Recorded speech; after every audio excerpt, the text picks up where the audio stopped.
Administrative പവറുള്ള ഉദ്യോഗസ്ഥയാണ് ഒരു panchayat secretary എന്ന് പറയുമ്പോൾ ആ പഞ്ചായത്തിലെ വാഹനങ്ങളുടെ ഉൾപ്പെടെയുള്ള കസ്റ്റോഡിയൻ അധികാരം ഈ പഞ്ചായത്ത് സെക്രട്ടറിക്കാണ്.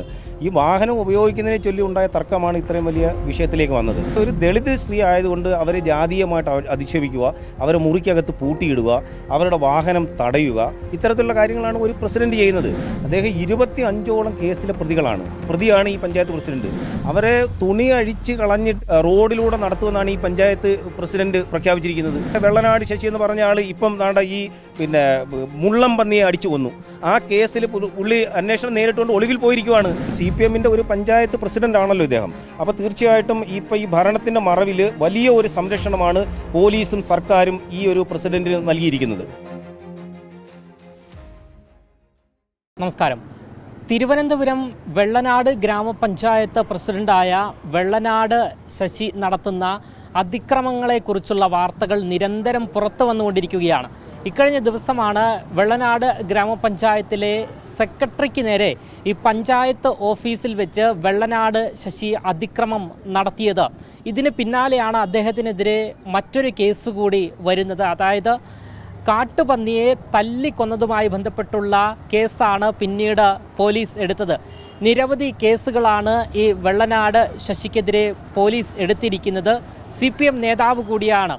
അതുകൊണ്ടായിരിക്കാം അദ്ദേഹത്തിനെതിരെ കൂടുതൽ നിയമ നടപടികളോ അദ്ദേഹത്തെ അറസ്റ്റ് ചെയ്യാനുള്ള നടപടികളോ ഒന്നും തന്നെ പോലീസ് സ്വീകരിക്കുന്നില്ല. ഇതുമായി ബന്ധപ്പെട്ട് വലിയ രീതിയിലുള്ള പ്രതിഷേധമാണ് തിരുവനന്തപുരം ജില്ലയിൽ നിന്നും ജനങ്ങൾ ഉയർത്തിയിരിക്കുന്നത്.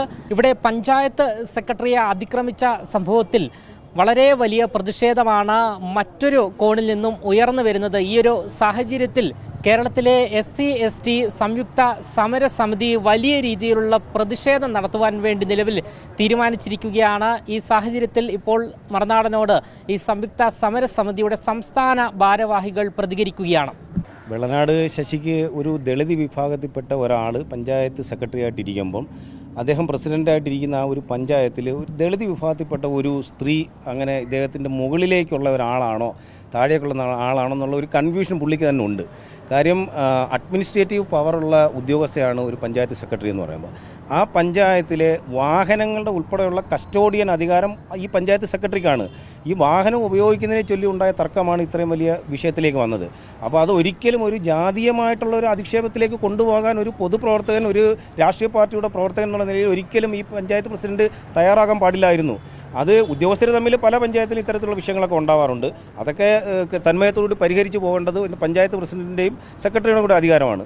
പക്ഷേ ഒരു ദളിത് സ്ത്രീ ആയതുകൊണ്ട് അവരെ ജാതീയമായിട്ട് അധിക്ഷേപിക്കുക, അവരെ മുറിക്കകത്ത് പൂട്ടിയിടുക, അവരുടെ വാഹനം തടയുക, അവർക്ക് സ്വകാര്യ ആവശ്യങ്ങൾക്ക് പോലും പുറത്തു പോകാൻ പറ്റാത്ത രീതിയിൽ അവരെ മുറിക്കകത്തിട്ട് പൂട്ടുക, ഇത്തരത്തിലുള്ള കാര്യങ്ങളാണ് ഒരു പ്രസിഡന്റ് ചെയ്യുന്നത്. അവരെ തുണി അഴിച്ച് കളഞ്ഞിട്ട് വെളിയിലേക്ക് റോഡിലൂടെ നടത്തുമെന്നാണ് ഈ പഞ്ചായത്ത് പ്രസിഡന്റ് പ്രഖ്യാപിച്ചിരിക്കുന്നത്. പഞ്ചായത്ത് പ്രസിഡന്റ് അയാൾ ഒരു സാധാരണ പഞ്ചായത്ത് പ്രസിഡന്റ് അല്ല. അദ്ദേഹം 25ഓളം കേസിലെ പ്രതിയാണ് ഈ പഞ്ചായത്ത് പ്രസിഡന്റ്. എത്രയോ കേസിലാണ് ഇദ്ദേഹത്തിൻ്റെ പേരിൽ FIR ഇട്ടിരിക്കുന്നത്. ഇപ്പം ഞങ്ങളിവിടെ പത്രസമ്മേളനം നടത്തിയ സമയത്ത് ഇവിടെ തന്നെ 2 FIR ഇവിടെ ഹാജരാക്കിയിരിക്കുവാണ്.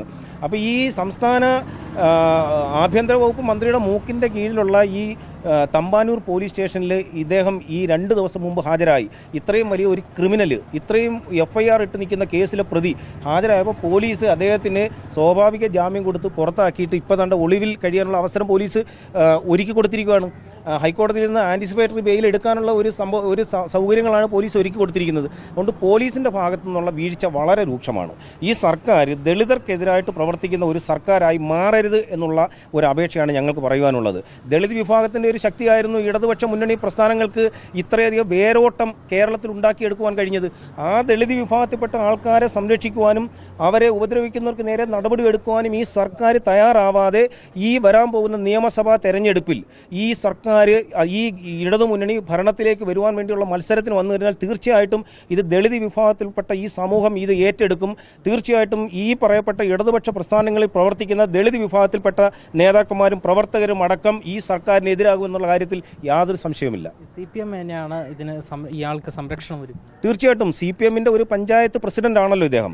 അപ്പോൾ തീർച്ചയായിട്ടും ഇപ്പോൾ ഈ ഭരണത്തിൻ്റെ മറവിൽ വലിയ ഒരു സംരക്ഷണമാണ് പോലീസും സർക്കാരും ഈ ഒരു പ്രസിഡന്റിന് നൽകിയിരിക്കുന്നത്. അതുകൊണ്ട് കൃത്യമായിട്ടും ഞങ്ങളിപ്പം വരുന്ന ഈ മാസം 21-ാം തീയതി കാട്ടാക്കട DYSP ഓഫീസിലേക്ക് ഞങ്ങൾ മാർച്ച് നടത്തുകയാണ്. ഈ മാർച്ചിന് മുമ്പ് അദ്ദേഹത്തിന് അറസ്റ്റ് ചെയ്ത് കഴിഞ്ഞാൽ മാർച്ച് ഒഴിവാക്കാൻ പറ്റും. അറസ്റ്റ് ചെയ്യുമെന്ന് മാത്രമല്ല, ഈ പറയപ്പെട്ട രീതിയിൽ അട്രോസിറ്റിയിൽ ഈ എടുത്തിരിക്കുന്ന വകുപ്പുകൾ ഇനിയും വകുപ്പുകൾ ചുമത്തുവാനുണ്ട്. അതെല്ലാം കൃത്യമായിട്ടുള്ള മൊഴി രേഖപ്പെടുത്തിക്കൊണ്ട് അറസ്റ്റ് ചെയ്ത് ഇയാളെ ഈ പൊതുസമൂഹത്തിൻ്റെ മുന്നിൽ, നിയമത്തിൻ്റെ മുന്നിൽ കൊണ്ടുവരേണ്ട ഉത്തരവാദിത്വം സർക്കാരിനുണ്ട്. അത് സർക്കാർ യഥാവിധി വിനിയോഗിക്കുമെന്ന് ഞങ്ങൾ വിശ്വസിക്കുന്നു. സെക്രട്ടറിയുടെ മൊഴിയൊക്കെ എടുത്തോ പോലീസ്? സെക്രട്ടറിയുടെ 2 കേസിൽ സെക്രട്ടറിയുടെ മൊഴി എടുത്തിട്ടുണ്ട്. 2 കേസിനകത്ത് FIR ഇട്ടിട്ടുണ്ട്. അത് ഇപ്പോൾ രണ്ടാമത് ഇട്ടിരിക്കുന്ന FIRനകത്ത് പറഞ്ഞിരിക്കുന്ന ഒഫൻസ് പ്രകാരം ആൻറ്റിസിപ്പേറ്ററി ബെയിൽ പോലും കിട്ടുവാൻ സാധ്യതയില്ല. അത്രയ്ക്കും രൂക്ഷമായ വകുപ്പുകളാണ്, രൂക്ഷമായ മൊഴിയാണ് ഈ സെക്രട്ടറി കൊടുക്കുന്നത്. അവരെ ഒരു ദളിത് സ്ത്രീയെ അവരുടെ കൃത്യ നിർവഹണത്തിന് തടസ്സം വരുത്തിക്കൊണ്ട് അവരുടെ ഓഫീസ് മുറിക്ക് അകത്ത് കയറി അവരുടെ നെഞ്ചിലടിച്ചു. അത് വലിയൊരു കുറ്റമല്ല. ഒരു സ്ത്രീ എന്ന് മാത്രമല്ല, ഒരു ദളിത് വിഭാഗത്തിൽപ്പെട്ട സ്ത്രീയാണ്. അവരെ ജാതീയമായിട്ട് അധിക്ഷേപിക്കുക, ജാതി പേരിനോടൊപ്പം തെറി വിളിച്ചുകൊണ്ട് അവരെ ആക്ഷേപിക്കുക, ആ പഞ്ചായത്തിലെ ആവശ്യങ്ങൾക്ക് വരുന്ന പൊതുജനങ്ങൾക്ക് മുന്നിൽ ഈ പ്രസിഡന്റ് അവിടെ ഇരുന്നുകൊണ്ട് ഈ പഞ്ചായത്ത് സെക്രട്ടറി മരിച്ചുപോയി, ഇപ്പോൾ കുഴിച്ചിട്ടതേ ഉള്ളൂ, ഇത്തരത്തിലുള്ള മോശംപ്പെട്ട പരാമർശങ്ങളാണ് ഈ പ്രസിഡന്റ് അവിടെ ഇരുന്ന് നടത്തിക്കൊണ്ടിരിക്കുന്നത്. ഇദ്ദേഹം ഇവിടെ ഈ തിരുവനന്തപുരത്ത് തന്നെ ഉണ്ട്, ഈ തിരുവനന്തപുരം സിറ്റിയിലുണ്ട്. കേരള പോലീസ് വിചാരിച്ചു കഴിഞ്ഞാൽ 15 മിനിറ്റിനുള്ളിൽ അറസ്റ്റ് ചെയ്യാൻ സാധിക്കും. അത് ചെയ്യുന്നില്ല. അത് ചെയ്യണമെന്ന് എന്നാണ് ഞങ്ങൾ ആവശ്യപ്പെടുന്നത്. ഒരു പ്രശ്നക്കാരനാണ്. ടോട്ടലി ഹീസ് എ ബോൺ ക്രിമിനലാണ്. ഇദ്ദേഹം തിരുവനന്തപുരം സിറ്റി കണ്ടിട്ടുള്ള, അല്ലെങ്കിൽ കേരളം കണ്ടിട്ടുള്ള ഏറ്റവും വലിയ ക്രിമിനലായിട്ടുള്ള ഒരു പഞ്ചായത്ത് പ്രസിഡന്റാണ് ഈ പ്രസിഡന്റ്. ഈ പ്രസിഡന്റിന് എന്തിനാണ് ഈ സർക്കാർ ഈ സംരക്ഷണം കൊടുക്കുന്നത്? ഞങ്ങൾക്ക് ചോദിക്കാനുള്ള അതാണ്. ഇങ്ങനെ ആൾക്കാർക്ക് സംരക്ഷണം കൊടുക്കുന്നു? ഇതൊക്കെ ഏത് രീതിയിലുള്ള മാനദണ്ഡങ്ങളാണ് ഈ സമൂഹത്തിൻ്റെ മുന്നിൽ ഈ സർക്കാർ കാണിച്ചു കൊടുക്കുന്നത്? വളരെ മോശം പ്രവണതയല്ലേ ഇതുണ്ടാകുന്നത്? ഇതിനകത്ത് PKS അടക്കമുള്ള സംഘടനകൾ ഈ പറയപ്പെട്ട രീതിയിൽ ദളിത് വിഭാഗങ്ങളുടെ ഉന്നമനത്തിന് വേണ്ടി ഈ ഇടതുപക്ഷ മുന്നണിയിലുണ്ട്. ഈ PKS എന്ന് പറയുന്ന ഒരു സംഘടന ഒരു ചെറു വിരൽ അനക്കിയിട്ടില്ല. ഈ പറയപ്പെട്ട ദളിത് വിഭാഗങ്ങളുടെ ഉന്നമനത്തിന് വേണ്ടി ഇടതുപക്ഷ മുന്നണിയുടെ സഹപ്രവർത്തകരെ വർത്തിക്കുന്ന സംഘടനയാണ് ഈ PKS. അവരുണ്ടായിട്ടില്ല.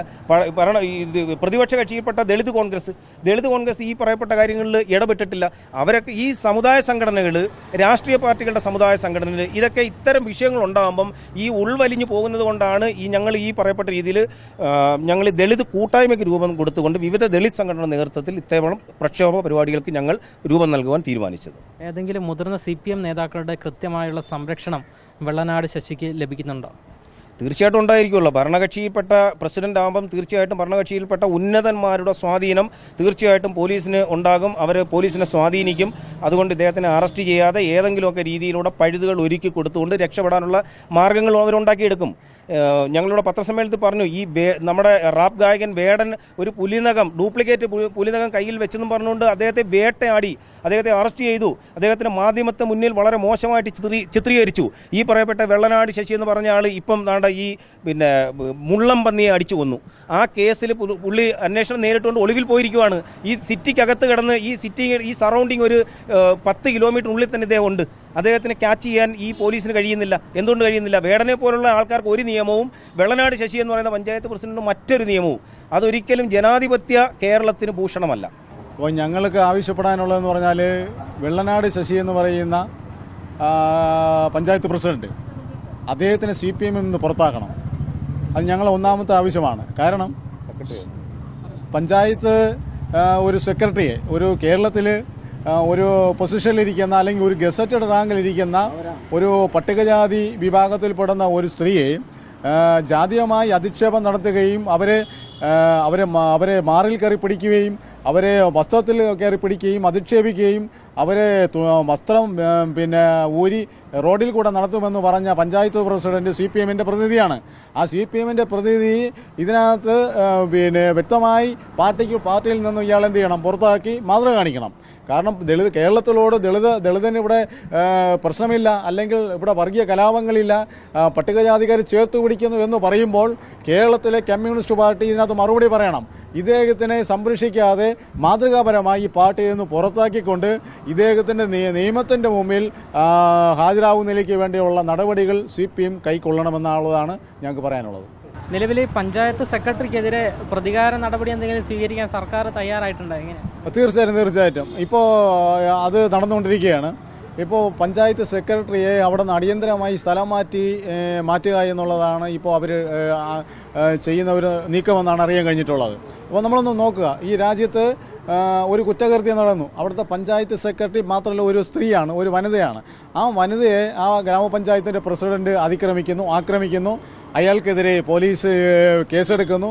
എന്നിട്ടും ആ കുറ്റകൃത്യം നടത്തിയ ആളെ സർക്കാർ അല്ലെങ്കിൽ ആ വകുപ്പ് നടപടിയെടുക്കുന്നതിന് പകരം മറിച്ച് അതിക്രമത്തിന് ഇരയായിട്ടുള്ള സ്ത്രീയെ അല്ലെങ്കിൽ പഞ്ചായത്ത് സെക്രട്ടറിയെ സ്ഥലം മാറ്റുന്നതിലേക്ക് വേണ്ടിയുള്ള നീക്കങ്ങൾ ആരംഭിച്ചിരിക്കുകയാണ്. അപ്പോൾ അതുകൊണ്ട് ഇത് വ്യക്തമായി തന്നെ ജനങ്ങൾ, കേരളത്തിലെ പൊതുസമൂഹം മനസ്സിലാക്കണം.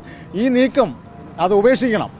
അത് അവിടെ ഒരു കേരളത്തിൽ ഒരു ദലിത് സ്ത്രീക്ക് ഇവിടെ സർക്കാർ സ്ഥാപനത്തിൽ ജോലി ചെയ്യുവാനുള്ള അവകാശവും അവരുടെ മൗലിക അവകാശത്തെ നിഷേധിക്കുന്ന ഒരു നിലപാടാണ് ഇവിടുത്തെ തദ്ദേശ സ്വയംഭരണ വകുപ്പ് എടുക്കുകയാണെങ്കിൽ തീർച്ചയായിട്ടും ഇതിനെതിരെ ഞങ്ങൾ പ്രതികരിക്കേണ്ടി വരും. അത്തരം നീക്കങ്ങൾ ഉപേക്ഷിക്കണം.